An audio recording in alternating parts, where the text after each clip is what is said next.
alumni, faculty. I will weave those in as well. As you've heard, the Harris School and the University of Chicago are particularly dedicated to evidence-based policy and analytical approaches.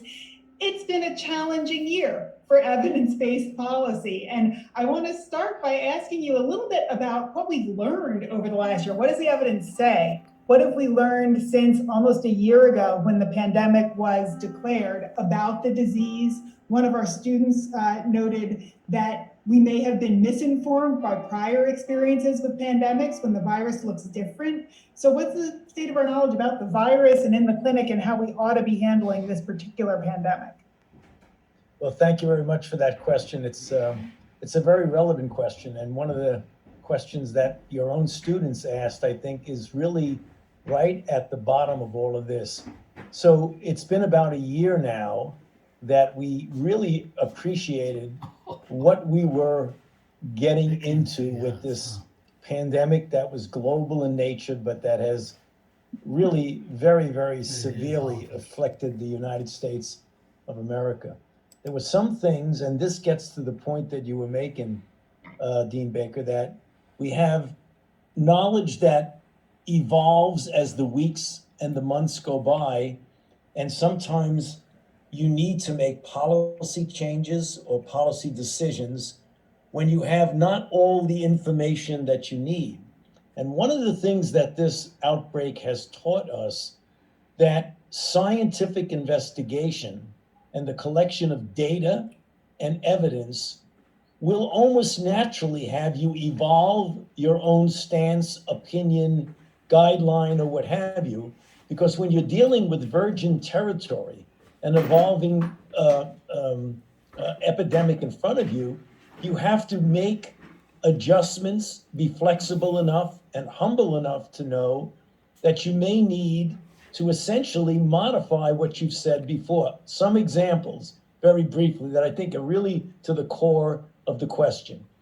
When we first were confronted with this virus, and we knew that it was a coronavirus, that it was phylogenetically very similar to the original SARS, which is now renamed SARS-CoV-1 because this is SARS-CoV-2, there was a reasonable assumption, together with the information that we were getting from the Chinese, that this is very much like the original SARS. But some of the fundamental characteristics that were different were really game changers in this particular pandemic.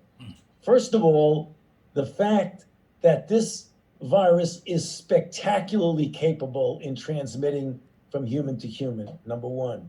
Number two, unlike any virus that I've had any experience with, about 30 to 40, 45% of people never get any symptoms at all.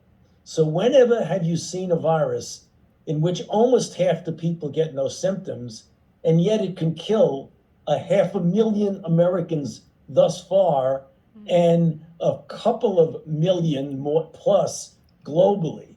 That's almost a dichotomy there. But the real showstopper for us that slapped us into a recognition into what we were really dealing with is that anywhere between 50 to 60% of all transmissions occur from someone who will either never get any symptoms or is pre-symptomatic, which means they are transmitting it before they have manifestations of disease.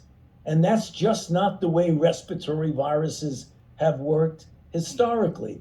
There have been some situations where maybe a day before you get symptoms, you can transmit, but the bulk of the transmission is driven by people who are symptomatic.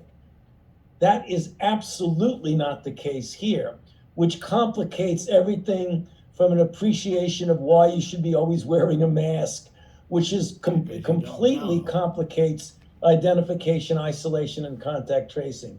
So as we've learned over the year, we've been faced with something that is a very, very confounding virus. That's I would say, the very sobering part and the humiliating part. The things that have made us very humble about this is what this virus has taught us. It's been a very painful learning experience.